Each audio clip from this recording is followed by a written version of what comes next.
Kakasuhan daw ni Senador Rodante Marcoleta si retired Supreme Court Associate Justice Antonio Carpio ng treason dahil sa isang 2011 decision kaugnay sa teritoryo ng Pilipinas. Sagot ni Carpio, magagawa o makukumit lang ang kasong treason sa panahon ng giyera. May unang balita si Mav Gonzales. Sa kanyang TV show, sinabi ni Senador Rodante Marcoleta na kakasuhan niya ng treason si dating Supreme Court Associate Justice Antonio Carpio. Sabi ng senador, dahil ito sa desisyon aniya ni Carpio na paliitin ang teritoryo ng Pilipinas sa kasong Magallona versus Ermita noong 2011. Sabi ni Marcoleta, pumayag si Carpio sa argumento ng gobyerno na paliitin ang territorial sea natin dahil makakakuhaan niya tayo ng ganansya o advantage sa ating exclusive economic zone.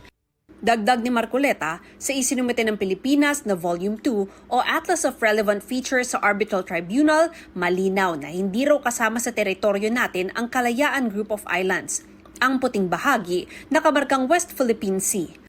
Ang asul na bahagi naman, tinawag na High Seas na bahagi ng karagatang walang may-ari. Nandito sa asul na bahagi ang Pag-asa Island. Base rin aniya sa mapang ito, nasa labas ng teritoryo ng Pilipinas ang iba pang isla sa West Philippine Sea, gaya ng Parola, Kota at Panata. Kaya tanong ni Marcoleta, bakit hindi isinama sa mapa natin yung mga features na okupado ng mga Pilipino? Gobyerno aniya ng Pilipinas ang nagsumiti nito sa tribunal, kasama sina Justice Carpio at Maritime Law Expert Attorney J. Batong Bakal. Ngayon daw, siya pa ang hinahamon sa sinabi niyang kung parte ba ng Pilipinas ang Kalayaan Group of Islands o hindi. Giit pa ni Marcoleta, hindi naman niya sinabi na hindi parte ng teritoryo ng Pilipinas ang Kalayaan Group of Islands, pero kailangan daw ng mapa at coordinates nito.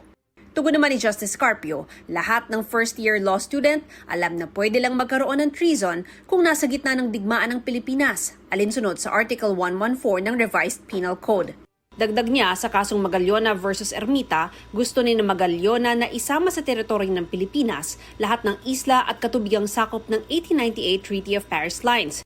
Ito ang tratadong nagtapos sa Spanish-American War at naglipat ng Pilipinas at iba pang kolonya ng Espanya sa kontrol ng Amerika. Pero ayon kay Carpio, malinaw na labag sa UNCLOS at customary international law kung isama sa Philippine territorial waters ang lampas sa 12 nautical miles mula sa archipelagic baseline natin.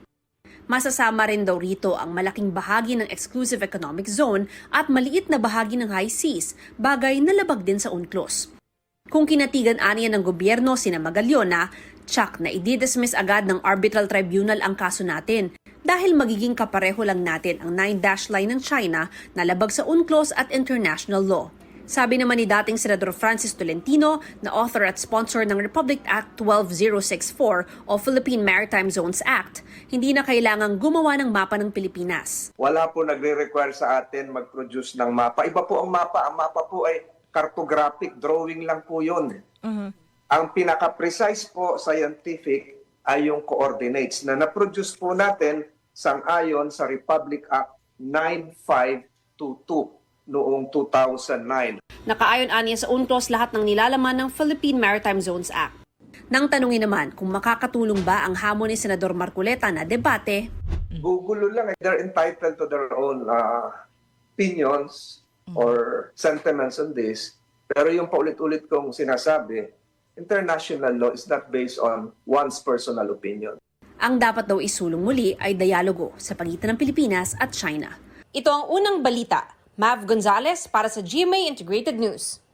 Igan, mauna ka sa mga balita, mag-subscribe na sa GMA Integrated News sa YouTube para sa iba't ibang ulat sa ating bansa.